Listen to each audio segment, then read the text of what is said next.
নমস্কার। আজকে আলোচনা করব রাজমালা নিয়ে। অনেকেই মনে করেন যে রাজমালা একটা ঐতিহাসিক প্রামাণ্য দলিল, এতে যে রাজাদের নাম ইতিহাস তুলে ধরা হয়েছে সেটাই ত্রিপুরার ইতিহাস। এই নিয়ে আজকে একটু আলোচনা করব যে রাজমালার যে উল্লেখিত ইতিহাস এটা কতটুকু সত্য, কতটুকু মিথ্যা, কার কতটুকু ঐতিহাসিক ভিত্তি আছে, কোনটা ইতিহাস কোনটা কাহিনী।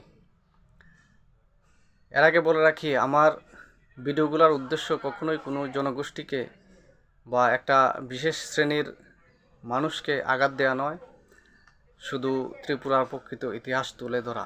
এতে যদি কেউ মনে আঘাত পান তবে আমি দুঃখিত, তবে ইতিহাসটা যদি সঠিকভাবে তুলে ধরার চেষ্টা না হয় তাহলে একটা বিভ্রান্তি থেকেই যায়। আমার ভিডিও পরে সামাজিক মাধ্যমগুলোতে দেখেছি অনেক আলোচনা হয়েছে যে ত্রিপুরার প্রকৃত অধিবাসী কারা, ঐতিহাসিকভাবে কত বছর ধরে ত্রিপুরার রাজারা ত্রিপুরাতে শাসন করছেন, সবগুলাই আলোচনা করেছেন শুধু রাজমালার উপর ভিত্তি করে। কেউ কেউ আবার গুগলকে ভিত্তি করছেন। তবে বলে রাখি, গুগল কোনো প্রামাণ্য দলিল নয়। এটাকে ঐতিহাসিকরা কখনোই গ্রহণ করেননি। গুগলে কি দেখায়, গুগলে যেটা আপলোড হয়েছে সেটাই গুগল দেখাতে পারে, এর বেশি নয়।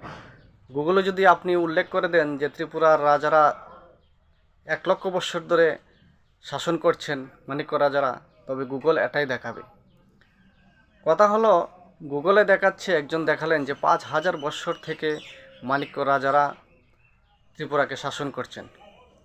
এটার ভিত্তি হলো, কেউ গুগলে আপলোড করেছেন যে রাজমালাতে উল্লেখ আছে 5,000 বছর ধরে ত্রিপুরার রাজারা ত্রিপুরাকে শাসন করছেন, এই জন্য গুগল দেখাচ্ছে।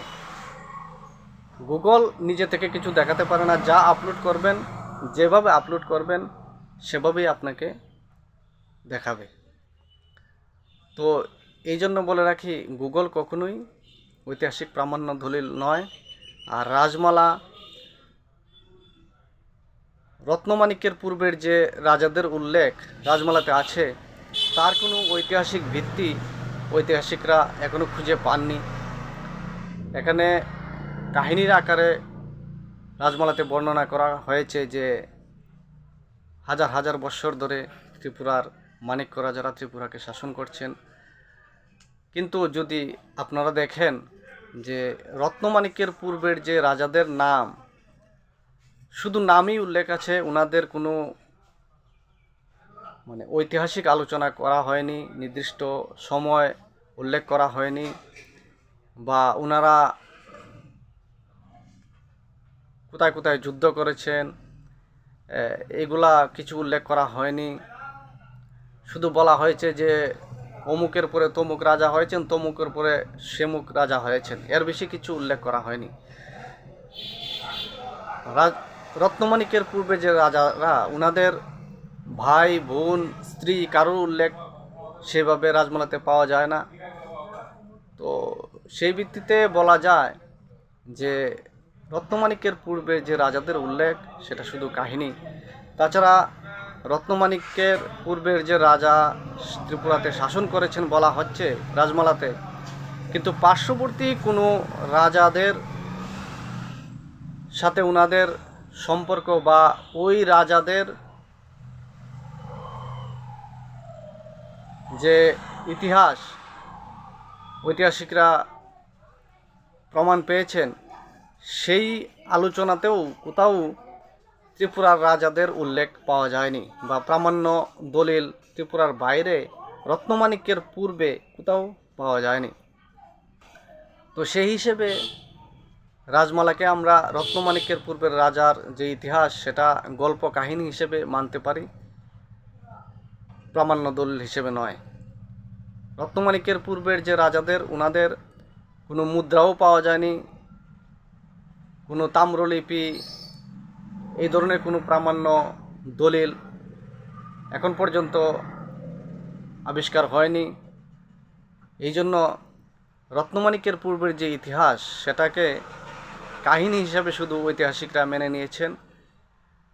এর কোনো ঐতিহাসিক ভিত্তি ঐতিহাসিকরা মানেন না বা স্বীকার করেন না।